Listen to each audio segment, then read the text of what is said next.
The wonderful thing about the Nobel is the inner mechanisms are protected. The fully enclosed base guarantees that your prints are consistent.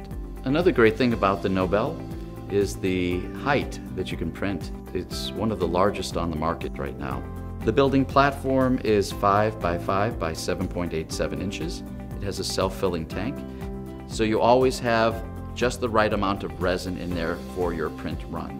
So many industries use this technology, whether it is special effects, for display, for approval, for actual incorporation into a movie. You can print something really small and yet see all the details, so relatively quickly, you can print out a model and see what you need to modify. But for a student to actually now be able to print out something and hold it in their hand, it seems like magic.